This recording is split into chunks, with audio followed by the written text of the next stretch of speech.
नमस्ते। आज हम पढ़ेंगे पॉलिटिकल साइंस का चैप्टर नंबर 2, दो ध्रुवीयता का अंत। तो यहाँ पर हम इसमें जो जो चीज़ें पढ़ेंगे उसका एक बार हम यहाँ पे देख लेते हैं फटाफट से। कि एक तो हम पढ़ेंगे समाजवादी सोवियत संघ की स्थापना। इसके बाद हम पढ़ेंगे दो महाशक्तियों का लंबा संग्राम, जिसे हम शीत युद्ध के नाम से जानते हैं। हालांकि हम शीत युद्ध पढ़ चुके हैं। और इसके बाद में हम देखेंगे सोवियत संघ की कार्यप्रणाली एवं विकास, और फिर हम देखेंगे शीत युद्ध और सोवियत संघ का विघटन। तो ये सारी चीज़ें हम आज के इस क्लास में देखने वाले हैं। आइए शुरू करते हैं। सबसे पहले हम देखते हैं दो ध्रुवीयता का अर्थ क्या है। तो दो ध्रुवीय जो विश्व व्यवस्था थी, इसमें हुआ यह था कि द्वितीय विश्व युद्ध के बाद शीत युद्ध की शुरुआत हो जाती है। शीत युद्ध का दौर चलता है 1945 से लेकर 1991 तक, और इस दौरान विश्व के अधिकांश देश या तो अमेरिका के साथ दिखाई देते थे या सोवियत रूस के साथ दिखाई देते थे, और इस तरीके से विश्व दो गुटों में बटा हुआ था। तो इसीलिए इसे दो ध्रुवीय विश्व व्यवस्था कहा जाता है। यानी विश्व में दो ध्रुव बन गए थे, एक सोवियत संघ के नेतृत्व में और दूसरा अमेरिका के नेतृत्व में। अब हम यहाँ पे बात करेंगे बर्लिन की दीवार के बारे में भी हम देख लेते हैं।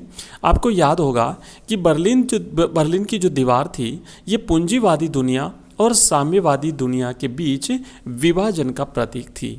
1961 में इस दीवार को बनाया गया था, और इसमें पश्चिमी जर्मनी को पूर्वी जर्मनी से अलग किया गया था। 150 किलोमीटर से ज़्यादा लंबी यह दीवार 28 वर्षों तक अस्तित्व में रही थी, और आखिरकार जनता ने इसे 9 नवंबर 1989 को तोड़ दिया था। आपको यहाँ पे जो चीज़ें याद रखनी है उसमें यह है कि ये दीवार कब बनी थी। तो याद रखना है कि पश्चिमी जर्मनी और पूर्वी जर्मनी के बीच में 1961 में ये दीवार बनी थी। पश्चिमी जर्मनी पूंजीवाद का सपोर्ट करती थी, और पूर्वी जर्मनी साम्यवाद का सपोर्ट करती थी। 150 किलोमीटर लंबाई थी इसकी, और लगभग 28 वर्षों तक ये दीवार जो है वो खड़ी रही थी। और अंततः इस दीवार को कब गिरा दिया गया? तो 9 नवंबर 1989 को इस दीवार को जनता ने गिरा दिया था। और ये दोनों जर्मनी के एकीकरण और साम्यवादी खेमे की समाप्ति की शुरुआत थी। 1989 में जब इसे तोड़ा गया तो पूर्वी जर्मनी और पश्चिमी जर्मनी पुनः एक हो गए, और साम्यवादी जो खेमा था एक प्रकार से उसकी समाप्ति का संकेत था ये। नेक्स्ट, अब हम देखेंगे सोवियत संघ का गठन। सोवियत संघ का गठन 1917 में बोल्शेविक क्रांति के बाद हुआ। जो रूसी क्रांति हुई थी 1917 में, जिसे बोल्शेविक क्रांति के नाम से जाना जाता है, तो उसी समय सोवियत संघ की स्थापना हुई। सोवियत संघ को अंग्रेजी में USSR, it means union of Soviet socialist republics कहा जाता है। सोवियत संघ में कुल मिलाकर के 15 गणराज्य थे, यानी 15 अलग अलग देशों को मिलाकर के सोवियत संघ का निर्माण किया गया था। तो दोस्तों, इसमें जो चीज़ें आपको याद रखनी वो ये हैं कि बोल्शेविक क्रांति कब हुई थी। तो याद रखना है 1917 में बोल्शेविक क्रांति हुई थी, इसे रूसी क्रांति भी कहते हैं। दूसरी बात ये याद रखनी है कि सोवियत संघ की स्थापना कब हुई थी।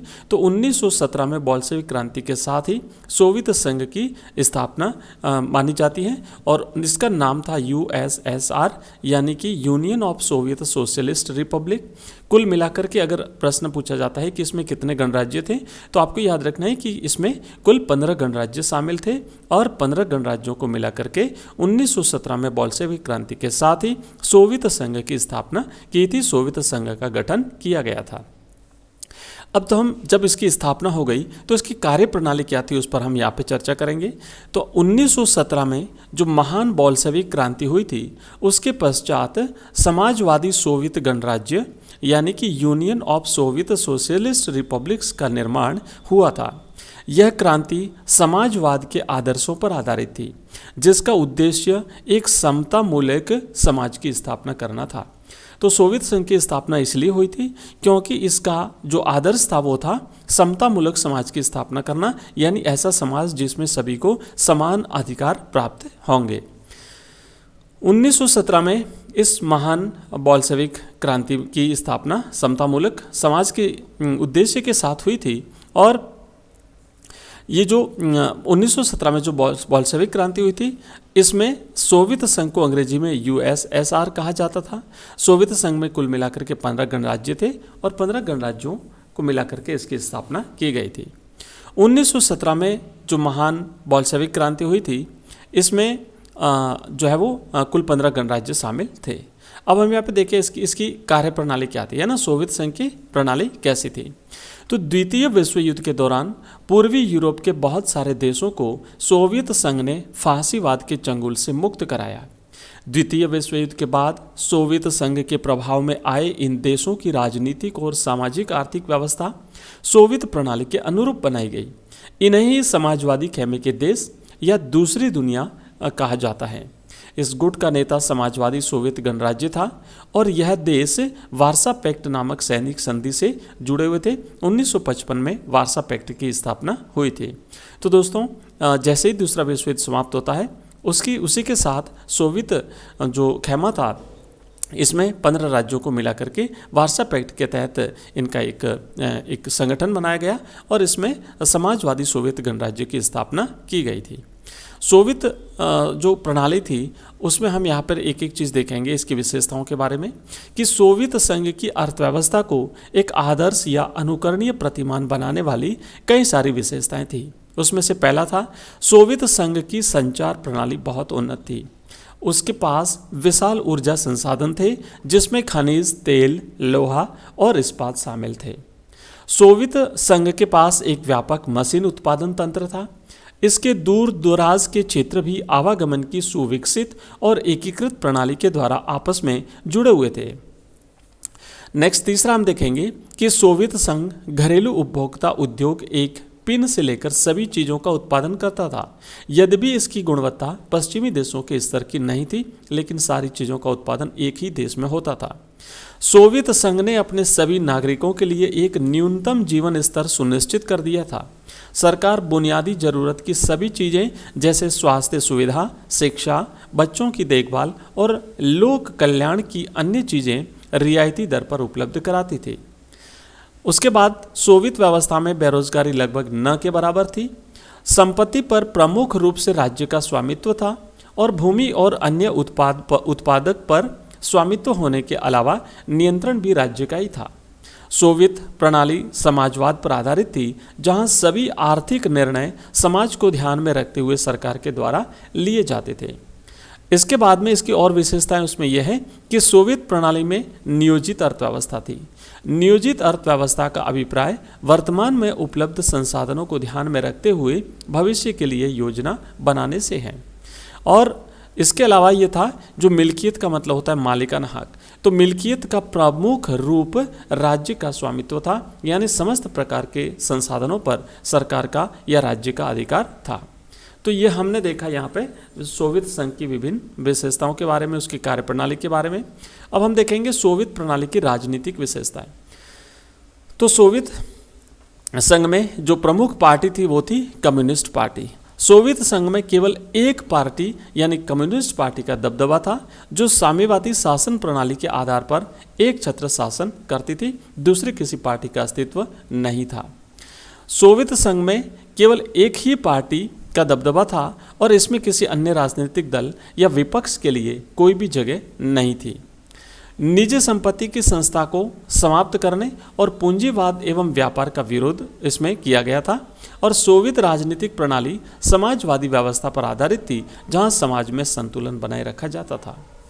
इस प्रणाली ने अपने नागरिकों को न्यूनतम जीवन स्तर की सुविधा भी प्रदान कर रखी थी।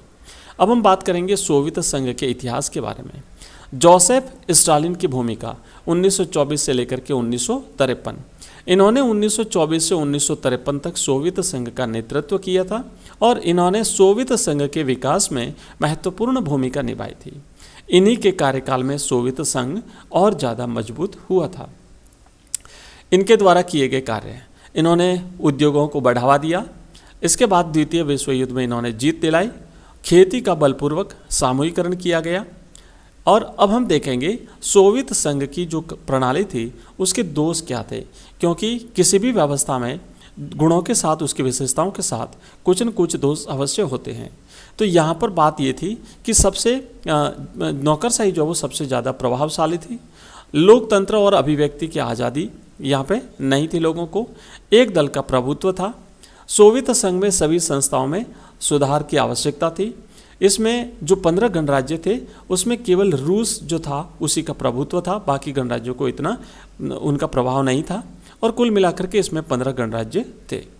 नेक्स्ट स्टेप यहाँ पे हम देखेंगे कि हथियारों के निर्माण में अत्यधिक खर्च होता था और बाकी देशों से जो है वो पिछड़ गए। विकास की गति यहाँ पर कम थी और अर्थव्यवस्था एक प्रकार से रुक सी गई थी। तो ये सारी चीज़ें हमने यहाँ पे देखी। अब हम देखेंगे कि जो सोवियत प्रणाली थी उसकी प्रभावहीनता या जड़ता की अवस्था में हथियारों की होड़ में सोवियत संघ ने समय समय पर अमेरिका को बराबर की टक्कर दी, लेकिन उसे अपनी भारी कीमत चुकानी पड़ी। सोवियत संघ प्रौद्योगिकी और बुनियादी ढांचे मसलन परिवहन ऊर्जा के मामले में पश्चिमी देशों की तुलना में पीछे रह गया। सबसे बड़ी बात तो यह थी कि सोवियत संघ अपने नागरिकों की राजनीतिक और आर्थिक आकांक्षाओं को पूरा नहीं कर सका था। सोवियत संघ ने 1979 में अफगानिस्तान में हस्तक्षेप किया। इससे सोवियत संघ की व्यवस्था और भी कमजोर हो गई। हालांकि सोवियत संघ में लोगों का पारिश्रमिक लगातार बढ़ा, लेकिन उत्पादकता और प्रौद्योगिकी के मामले में सोवियत संघ स्थिर होकर पश्चिम के देशों से पिछड़ गया। इससे हर तरह की उपभोक्ता वस्तुओं की कमी हो गई। खाद्यान्न का आयात साल दर साल बढ़ता गया और 1970 के दशक के अंतिम वर्षों में यह व्यवस्था लड़खड़ा रही थी और अंततः ठहर सी गई थी।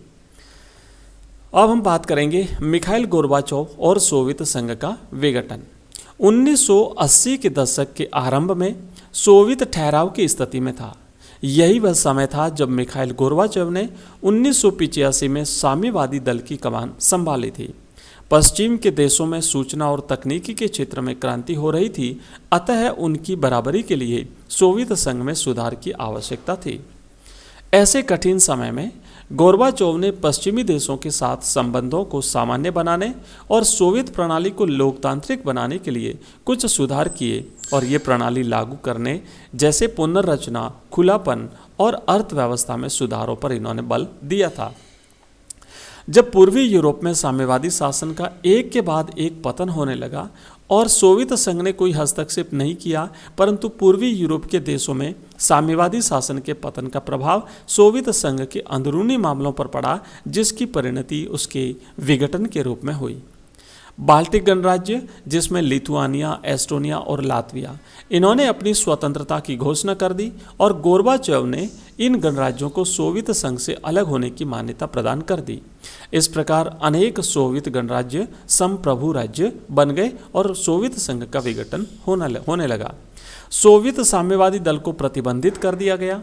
परवर्ती सोवियत गणराज्यों ने अपनी नई पहचान के लिए दो आदर्शों, पूंजीवाद और लोकतंत्र को अपनाया। जब पूर्वी यूरोप में साम्यवादी शासन एक के बाद एक विघटित होने लगा और यहाँ पर जब सोवियत संघ ने किसी प्रकार का हस्तक्षेप नहीं किया तो स्थिति और ज़्यादा खराब होती गई। सोवियत संघ के विघटन एवं स्वतंत्र राज्यों के राष्ट्रकुल के गठन की घोषणा बाकी गणराज्यों को, खासकर मध्य एशियाई गणराज्यों के लिए आश्चर्यजनक थी। बहुत ही जल्द इन गणराज्यों को भी स्वतंत्र राज्यों के राष्ट्रकुल, जिसे CIS कहा जाता है, इसका भाग बना दिया गया। रूसी संघ को सोवियत संघ के उत्तराधिकारी के रूप में मान्यता प्रदान की गई। इसे संयुक्त राष्ट्र संघ की सुरक्षा परिषद में सोवियत संघ की सीट मिली। सोवियत संघ ने जो भी करार या संधि समझौते किए, उनको निभाने की जिम्मेदारी भी रूस को प्राप्त हुई। तो दोस्तों, इसमें हमने ये सारी चीज़ें पढ़ी। बाकी का जो हमारा चैप्टर है वो हम नेक्स्ट वीडियो में पढ़ेंगे। बहुत बहुत धन्यवाद। अगर वीडियो पसंद आया तो चैनल को सब्सक्राइब करिए और साथ ही साथ रोजाना शाम को 8:30 बजे होती है लाइव क्लास, उसे ज्वाइन करना बिल्कुल भी ना भूलिए। आप हमारा ऐप डाउनलोड करिए, जहाँ पर आपको इन सभी वीडियोज़ की PDF मिल जाएगी। इसके अलावा आपको वहाँ पर ऑनलाइन टेस्ट देने की सुविधा मिलेगी, मॉडल पेपर्स मिलेंगे और हमारे जो वीडियो लेक्चर्स हैं वो भी आपको वहाँ पर मिल जाएंगे। थैंक यू, धन्यवाद।